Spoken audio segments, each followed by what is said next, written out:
పడకూడదు. ఇది సంభవమేనా ప్రభు? నీ ప్రశ్నకు సమాధానం ఓం.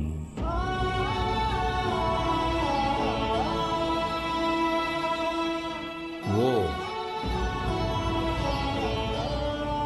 ఓం.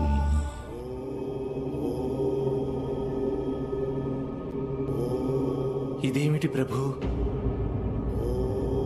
నా అన్ని దిశలు ఓంకార ధ్వని ప్రతిధ్వనిస్తున్నట్టు అనిపిస్తోంది. నాకు ఓం అన్న పదానికి అర్థం తెలియజేయండి ప్రభు. మనమందరం అంటాము ఓం నమః శివాయ.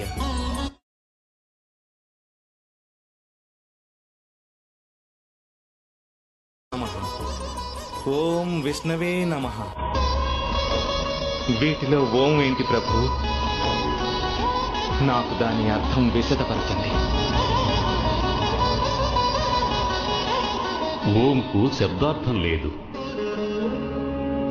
వాస్తవానికి ఓం శబ్దం కాదు. శబ్దాలు సృష్టి వల్లనే ఏర్పడ్డాయి.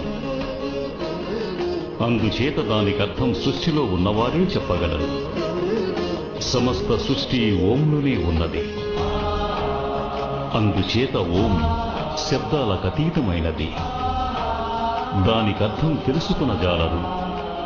అందరూ అనుభూతి మాత్రమే చెందగలరు.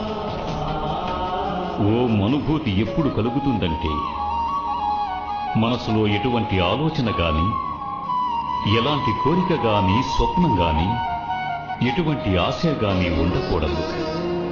మనస్సు పూర్తిగా ప్రశాంతంగా ఉండాలి. విస్మరించవద్దు వింధ్య, ఈ సృష్టిలో ఓంను ఎవరూ నిర్మించలేరు.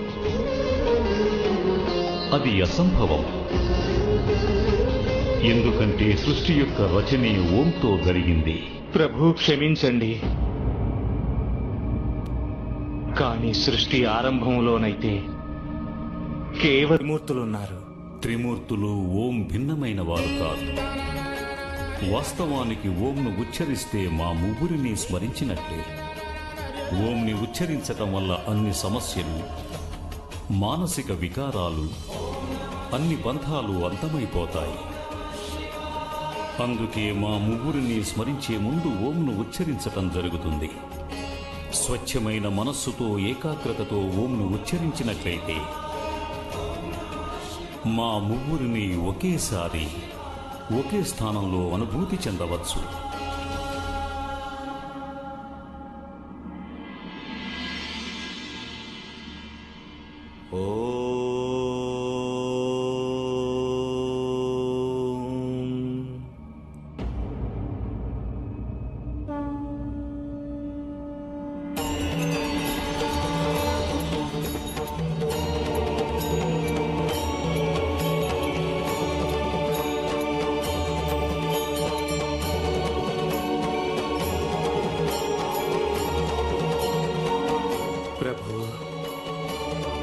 నాకింకో సహాయం చేయండి మహాదేవా. నా కోరికేమిటంటే మిమ్మల్ని ఇక్కడ ఓ శివలింగాన్ని స్థాపించమని, సర్వదా ఇక్కడ కొలువై ఉండమని, నా వంటి దారి తప్పిన వారికి దిశానిర్దేశనం చేయమని వేడుకుంటున్నాను.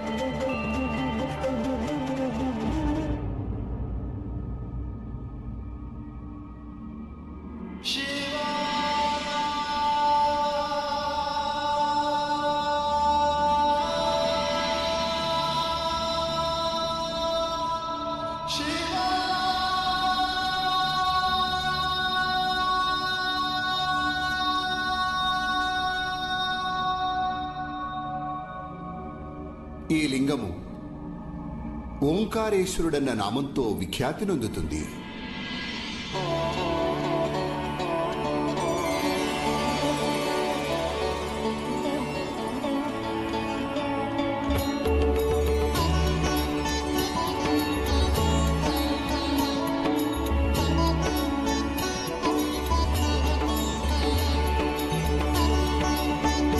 కానీ ప్రభు, ఓంకారానికి ఉన్న శక్తి గృహస్థుల పాలిట ఎంతో తీవ్రంగా ఉంటుంది.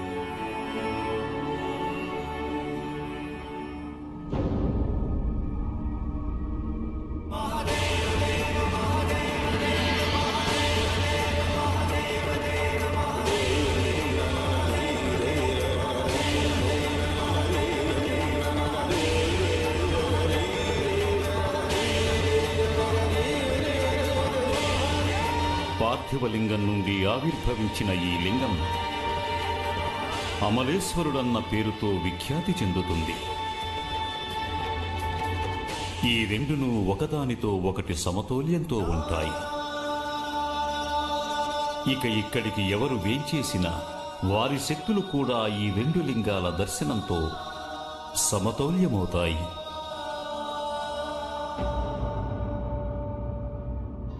అందుకే అక్కడ మహాదేవుని శక్తి ఉంటుంది.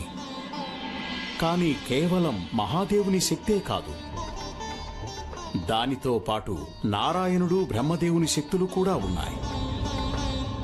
ఎందుకంటే ఓంలోనే మువ్వురి శక్తులు దాగున్నాయి.